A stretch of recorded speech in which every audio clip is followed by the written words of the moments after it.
so imagine a shift so massive, it basically rewrites the entire operating system of how we work. It's huge. It really is. As of late 2024, the numbers are just staggering. We're talking over 22 million people in the UK alone working from home, at least some of the time. And that's a fundamental sociological shift.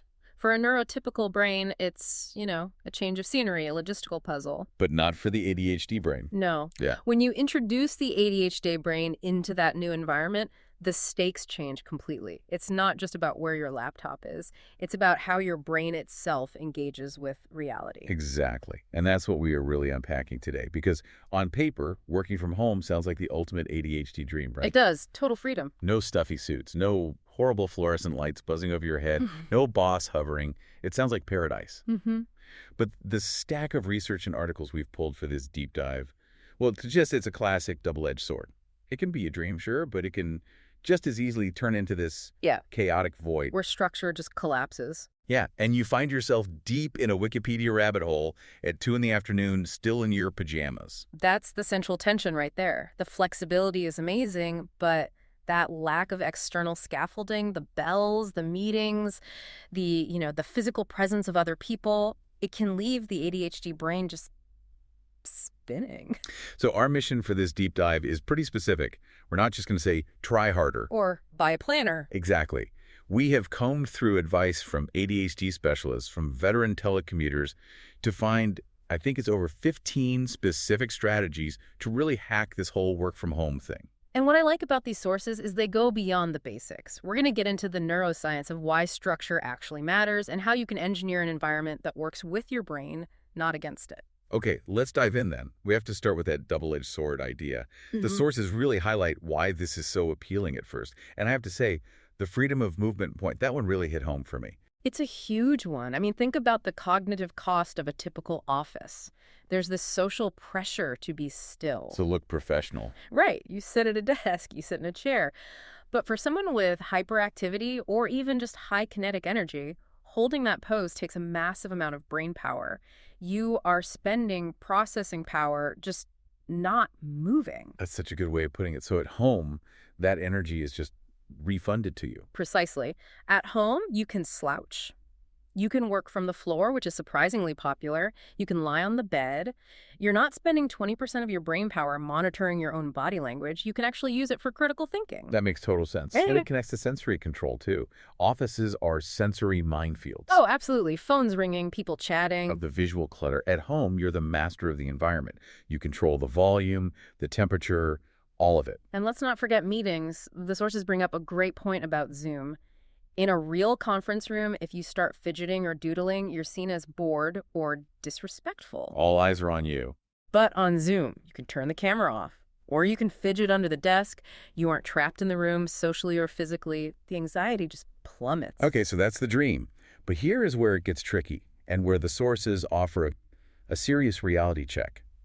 That same freedom is dangerous. The structure vacuum. It's the paradox of choice. Without those external cues, the commute, the lunch rush, the boss walking by, the ADHD brain, which already struggles with starting tasks, just doesn't know when to begin. The silence isn't peaceful. No, it's undefined. And undefined time is the absolute enemy of executive function. And then there's what the sources call the fridge factor.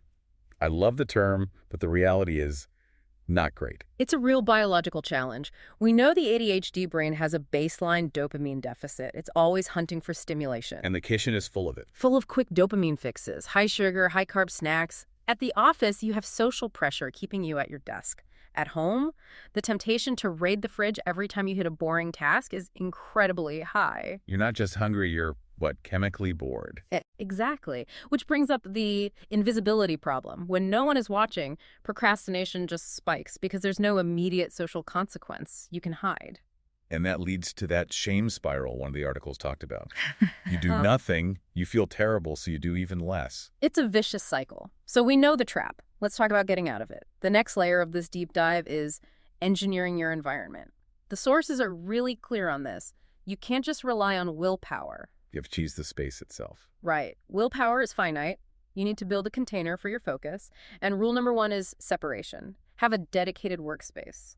And crucially, don't work on the couch where you relax. Is that just about posture, or is there more to it? It's psychological. It's about associative memory. Your brain attaches modes to locations. If you work on the sofa, you pollute your relaxation space with work stress. And if you work in bed, you ruin your sleep. You ruin your rest and your focus. It's a lose-lose. Okay, speaking of cues, let's talk visuals. The phrase out of sight, out of mind is basically the ADHD life motto. It really is. So the sources recommend sticky notes, whiteboards, task cards, but they have to be in your direct line of sight. If a task is hidden in a minimized window on your computer, it effectively doesn't exist. You have to externalize your working memory onto the walls. You do. Now, let's move to the digital space, which is where I think the real battle is won or lost. I found this one tool mentioned in a survey really fascinating. OneTab. Oh, the browser extension. Yes. It addresses a very specific problem.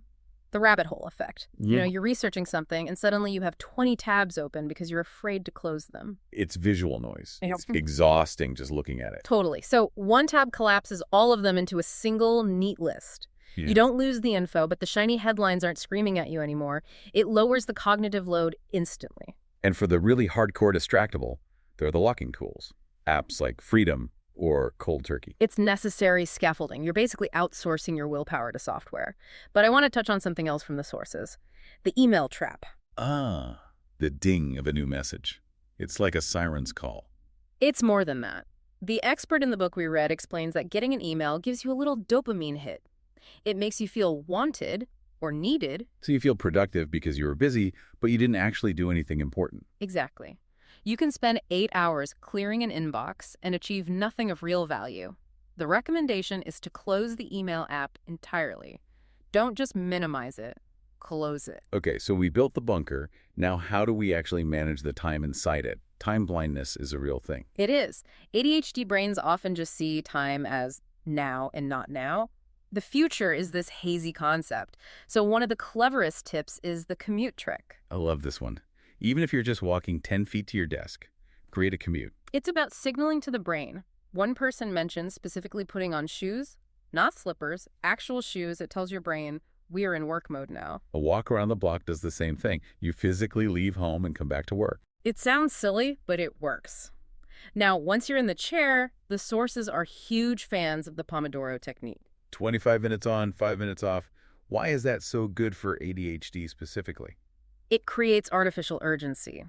The ADHD brain thrives on deadlines. A project due in 2 weeks, no urgency, no dopamine, no focus. A timer ticking down for 25 minutes, that's immediate. It turns work into a sprint. But what about when even 25 minutes on one boring task feels impossible? Okay, so this is where the 4-task rotation method comes in. This was from a user survey, and it's really... Bookmark this. So instead of fighting your brain to stay on task A, you just switch. You switch, but with strict rules. You pick 4 active, productive tasks. When you get bored with task A, you don't go to social media. You immediately switch to task B. Bored with B, go to C. So you're feeding the need for novelty, but keeping it productive. You're working with your brain. Perfectly put. You keep the momentum, just in a different direction. Okay, what about just overwhelm? That feeling when you wake up and the list in your head is a mile long. The brain dump. This is crucial. First thing in the morning, you write down absolutely everything that's stressing you out. Everything. Get it out of your head and onto paper. Because just holding it in your head takes up so much energy. Massive energy. Once it's on paper, you pick only 3 to 5 things for today. The rest stays on the master list, but you're not trying to do it all at once. It prevents that paralysis. That paralysis is so real. Mm-hmm. Okay, we need to shift gears to the human factor. Working from home can be so lonely, and that isolation can really mess with your emotions. Which brings us to a concept that came up a lot, body doubling. This is the idea of virtually working with someone, right? Yeah. You just get on a video call, mute the audio, and work. Yeah. You're not talking. But the simple presence of another person, even on a screen, provides accountability. It's like studying in a library. You just feel weird goofing off if everyone else is working. Exactly. It taps into a primal social instinct. But the flip side of this is when communication goes wrong, and this is where RSD rejection-sensitive dysphoria comes in. This is a huge one for our listeners. How does WFH make it worse? Well, in an office, if your boss sends a short email saying, fix this, you might see them smiling a minute later and realize they're just busy. But at home, At home, all you have is fix this. Without the facial cues or tone, an ADHD brain can easily interpret that as, I hate you, you're incompetent, you're fired. You spiral. You Yeah. fill in all the blanks with your worst You fear. spiral. So the strategy is the pause. Don't reply immediately. Write your feelings down, process the emotion, and only respond when your heart rate is back to normal. That's vital. And then there are the people who are physically there with you, your family. The sources are pretty blunt. Family often assumes home means available. Oh, it's a major point of friction. The advice is to use hard signals, a do not disturb sign, a closed door, wearing big headphones, even with no music. But the hard truth is you have to learn to say no. No to running errands, that kind of thing. No to errands and no to the house itself.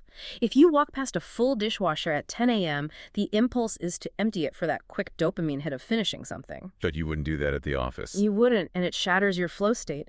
Getting back into deep work can take 20 minutes. You have to train your family and yourself to respect that boundary. That's a tough one. Okay, let's talk biology. Biological maintenance. The sources bring up something I hadn't really considered. The appetite trap. This is really specific to people on ADHD medication, which can often suppress appetite. You can hyperfocus, forget to eat, and then suddenly it's 4 p.m. And you crash. Hard. Your blood sugar bottoms out, your focus is gone, you get irritable. The solution is simple, but you have to do it. Set alarms to eat. Treat food like fuel, not an afterthought. And what about movement? We talked about fidgeting, but this is more intentional. Right. Movement as meds. A brisk 10-minute walk isn't just a break, it's a dose of focus. Exercise boosts dopamine and norepinephrine, the same neurotransmitters that many meds target. It can save your afternoon. I like that framing. Movement is meds. Okay, last biological piece. Sleep. Always sleep. But the key here is avoiding passive mental stimulation in bed. That means no scrolling social media, no phone games. But the big one is caffeine. The cutoff time. A 6-hour cutoff, minimum. The ADHD brain already struggles to wind down. If you're drinking coffee at 5 p.m. to power through, you are stealing focus from tomorrow at a very high interest rate. So true. Okay, last section. Psychological wins. Because ADHDers can be their own worst critics. We focus on the one thing we forgot, not the 10 we did. That's the negativity bias. To fight this, the sources recommend a wins journal. And this is different from a to-do list. It's the opposite. A to-do list is a reminder of all your failures waiting to happen. A wins journal is a record of what you did accomplish. At the end of the day, you just write down 2 or 3 things you finished. It reframes a whole narrative. Exactly. It shifts the internal monologue from I'm disorganized to I made progress. It builds self-efficacy. And you can also use gamification, right? Turn the day into mini quests. Yeah, like if I finish this report, I unlock a fresh coffee. You're hacking your own reward system. You're manually inserting the dopamine that the boring task doesn't provide. So bringing this all together, environment, time, biology, emotion. What's the big takeaway? It's that working from home with ADHD isn't about trying to be a neurotypical person in a different location. It's about building a personalized scaffolding of structure around all that freedom. You have to shift from watching the clock to managing your energy. It's about being proactive. You are the architect of your own focus now, and that's a huge responsibility, but it's also a massive opportunity to finally build a workspace that fits you. I want to leave everyone with a thought from one of the sources. It used a phrase that really stuck with me. The luxury of focus. It's a powerful idea. We live in an economy that is designed to mine our attention. Every app, every notification is trying to steal your focus. It's the most valuable thing you have. So protecting it, designing your whole environment to guard it, is almost a radical act. It is. So the question to leave you with is, are you designing your home environment to protect that luxury, or are you designing it to give it away for free? Something to think about. That's it for this deep dive. Go put on your work shoes, clear your tabs, and we'll see you next time.